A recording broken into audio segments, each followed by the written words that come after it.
In September 1777, the American Revolution had been underway for 2 years.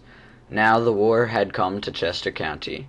On September 11th, thousands of Americans and British soldiers met at Chad's Ford, located 10 miles southwest of here, for what became known as the Battle of the Brandywine. At the end of this large engagement, the Americans left the field and moved to White Horse Tavern in Great Valley. At this point, General Howe marched into the town of Westchester, and General Cornwallis marched up North Chester Road to the Goshen Meeting House. Given that the Friends were devoutly anti-war, they were very upset at this turn of events. General Charles Cornwallis met with General Howe in the meeting house to consult on a plan of battle shortly before an engagement that became known as the Battle of the Clouds. The American troops were encamped north of the township, up toward what is today Immaculata University. As the British continued their advance up North Chester Road, they skirmished with some of the General George Washington's troops and members of the Pennsylvania militia. This is believed to have occurred near the area of Hershey's Mill. The fighting was favoring the British until fog and a torrential rain swamped the battlefield and dampened the gunpowder. In the ensuing confusion and low visibility, Washington's troops withdrew. The Civil Rights Movement was a big topic both around the country and within Chester County throughout the 1960s. Even after the Civil Rights Act of 1964 and the Voting Rights Act of 1965 gave minorities many more civil liberties, civil rights leaders were still very active in their quest for racial equality in 1968. One such local activist and leader was Reverend Anderson Porter, who was highly involved in the civil rights movement here in Chester County. I was a key speaker on several occasions. I was an organizer of local meetings, meeting with other church groups and so forth. I was a member of the Ministerial Relations Council, an active member of the local NAACP chapter.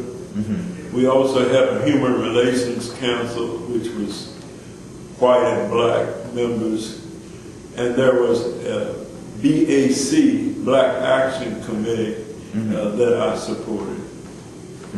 So I was very, very busy. During the day, they would often be concealed in basements, barns, or in rare cases, in secret rooms with hidden entrances specially built for the purpose. These rare secret rooms could have the classic entrances of a sliding bookcase or loose floorboards that once moved away revealed them. A freedom seeker's ultimate goal was to escape slavery, which often meant getting as far north and away from slavery as possible. Although some freedom seekers did settle as far south as even our own Chester County. Freedom seekers would come from Maryland and Delaware and pass through the various stations at farms and in towns, including Kennett, a hotbed of Underground Railroad activity, and Westchester. Naturally, Southern slave owners would either hire men to pursue or even chase the freedom seekers themselves in a bid to keep their property, as they considered the slaves. With these gangs in pursuit, the Underground Railroad became dangerous, and fights between freedom seekers and their pursuers were not unheard of. Many of the successful freedom seekers were from Maryland, Delaware, and Northern Virginia, due to those states' proximity to the free North. From 1861 to 1865, America was engaged in a brutal civil war. Hundreds of thousands of men would often fight in a single battle, and the Civil War still owns the record for most American lives lost in a war and the single bloodiest day in American military history.